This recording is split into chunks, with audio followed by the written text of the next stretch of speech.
Hey everyone, Mr. Sujano here. In this video, we're talking about PlayStation 3 emulation, the Retroid Pocket 3, and Pinball on Android. Let's get started.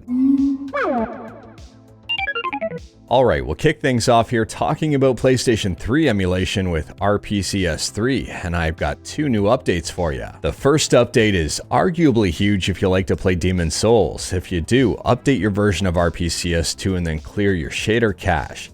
It might take a while to rebuild the shader cache, but when it rebuilds, it'll be correct. They've released a brand new version here that fixes a bunch of different shaders for Demon's Souls. And the second update we've actually talked about in a previous video at the beginning of July, but RPCS3 now officially supports save states. If you didn't know about this new feature, this is pretty huge, and so is the size of the save state files. Save states can range from 50 to up to about 3 gigabytes, give or take. They're not small. And they do work a little bit different than other emulators. To save your state, it's Control S. And to load your state, you right-click on the game and click Boot with Save State. It's also worth pointing out that when you save a state, your game will automatically close, and then you have to relaunch the game in order to access that save state and continue playing. And at this point in time, there isn't really a way around that. Now, save states can be backed up and they can also be shared with other people. And the RPCS3 team advises you not to save your state when the game is in the middle of already saving and when you're installing game data. Now, I will leave a link to this wiki in the description below, and I highly recommend checking it out. There's a ton of great information in it. Next up here, we're talking about the iconic Space Cadet 3D pinball on Windows, but on Android via an APK.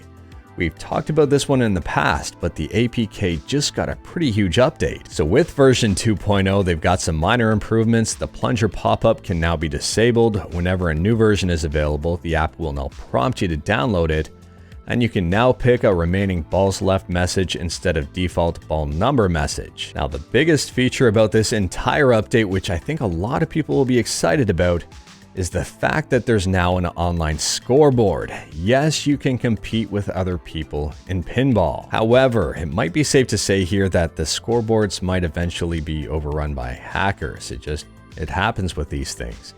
Anyways, pinball is 100% free. It's open source, it's available on GitHub, and I'll drop a link to it in the description below. I do recommend checking this one out. Last up here, we're talking about Retroid, and Retroid just unveiled the pre-orders for the Retroid Pocket 3.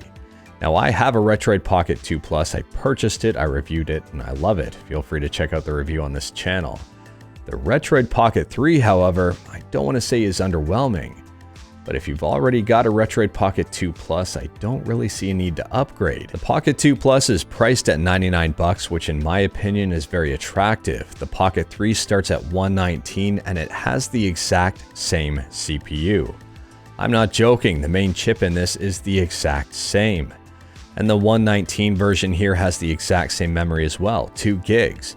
However, you can order this with 3 gigs of RAM for $129. Now, aside from increasing the RAM up to 3 gigs on the Pocket 3, there are some notable differences when compared to the Pocket 2 Plus. The Pocket 3 here has a 16:9 screen as opposed to a 4:3 screen. The Pocket 3 has also clickable joysticks. You get L3 and R3. Which would mean the secondary joystick on this one is a real joystick as opposed to just a slider. The Pocket 3 also comes bundled with Android 11 as opposed to Android 9, and they say here it has a better build quality and better thermals. Now, they both have the exact same battery size. The Pocket 3 has a bigger screen, and I want to say the Pocket 3's battery life will be worse. But if it does have better thermals and it is running Android 11, the battery life might be comparable. I'm going to speculate here and say the Pocket 2 Plus will be comparable to the Pocket 3 overall. Yeah, you might get some benefits with the improved version of Android and possibly with the improved thermals and also possibly with the extra gig of RAM if you decide to spring for that option. But the control scheme on the Pocket 3 does have me a little bit worried. The relocation of the joystick I'm really not liking the look of. And the triggers here are probably the exact same, just a button. They've moved the USB-C port from the top to the bottom on the Pocket 3. Some people might like that, some people might not.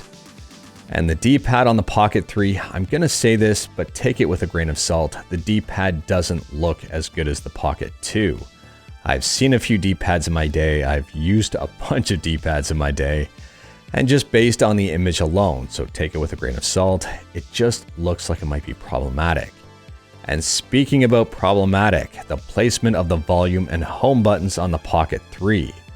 They are on the sides of the device, right where the hand grips the device. If this was me, it looks like I'd be hitting that home button all day, every day, trying to use the Pocket 3. I could be wrong though, and I hope I am wrong, but it does look slightly troublesome. As I said before, I do have the Retroid Pocket 2 Plus and I'm a big fan of it. I do hope their success continues with the Pocket 3. Anyways, that is all I've got for you in this one. Straight to the point, all stuff and no fluff. Let me know your thoughts about anything we talked about today in the comments below. RPCS3, Pinball on Android, or the Retroid Pocket 3. Are you going to pre-order one? Let me know in the comments below. If you like this video, leave a like. If you didn't like this video, leave a like. Hit that subscribe button, check out my other videos, don't tempt fate, save your state.